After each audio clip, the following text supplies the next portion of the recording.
साथियों नमस्कार। आज का दिन सारे भारत में दीपावली का उत्सव मनाया जाता है।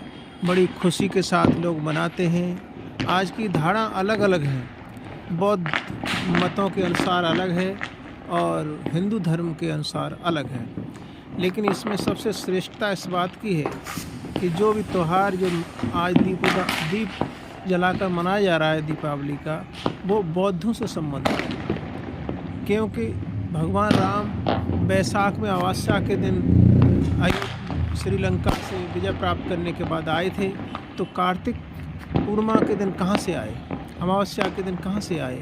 क्यों उनका कोई मेल नहीं खाता। किसी भी रामायण में नहीं लिखा कि कार्तिक के दिनों में जो दीपावली मनाई जाती है उस समय भगवान राम श्रीलंका से लौटकर आए थे। ऐसा कुछ भी नहीं है, ये मनगढ़ंत कहानी है। ये बौद्धों का एक त्यौहार है। सम्राट अशोक ने 84,000 बौद्ध स्तूपों का निर्माण की घोषणा इसी दिन की थी और स्कूल बनवाए, प्याऊ लगवाए, सड़कें बनवाई, उनकी घोषणा भी की उन्होंने।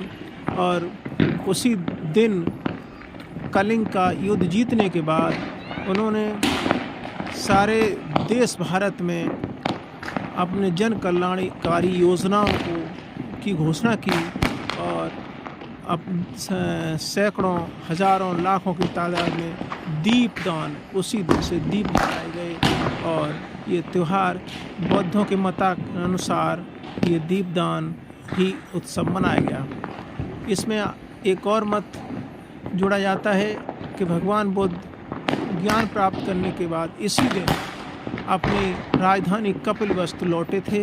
इसमें वहाँ की जनता ने खुशी होकर ये दीपदान शाम के वक़्त यानी दीपों का उत्सव मनाया और घी के दिए जलाए सभी लोगों ने हर्षोल्लास। क्योंकि राजकुमार गौतम बुद्ध काफ़ी समय से अपनी नगरी को छोड़ चुके थे। जब ज्ञान प्राप्त हुआ तो स्वयं वो अपने परिवार में, अपने राज्य में आए, तो खुशी के कारण इसी दिन दीपदान उत्सव के रूप में मनाया जाता है। एक मत के अनुसार आज के दिन भगवान गौतम बुद्ध के परम शिष्य की हत्या कर दी गई थी। इसी को ध्यान में रखते हुए कुछ समय बाद जब सम्राट अशोक, महान सम्राट राजा अशोक पैदा हुए, उसके बाद उन्होंने राजपाट संभाला। फिर उन्होंने भगवान गौतम बुद्ध की यथास्थिति को समझा, तो उनसे प्रभावित होने के बाद जब उनको इस कथा का संपूर्ण ज्ञान हुआ कि इसी दिन गौतम बुद्ध जी के परम शिष्य की हत्या कर दी गई थी, तो उन्होंने कसम खाई थी कि हम इस दिन को काला दिन न एक उज्जवल भविष्य का दिन मानेंगे और जनता के लिए अनेक घोषणाएं करेंगे।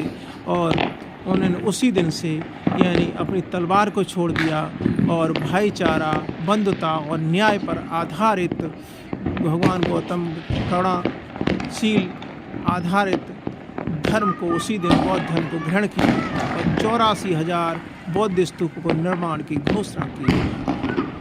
तो मेरे साथियों, यहाँ हिंदू धर्म के त्यौहार से वैसे तो कोई लेना देना नहीं है, लेकिन मनगढ़ंत कहानी के अनुसार दीपावली भगवान राम के उसमें उपलक्ष्य में मनाई जा रही है। लेकिन ये हकीकत ये है कि ये बौद्धों का त्यौहार है जिसको कहते हैं दीपदान उत्सव।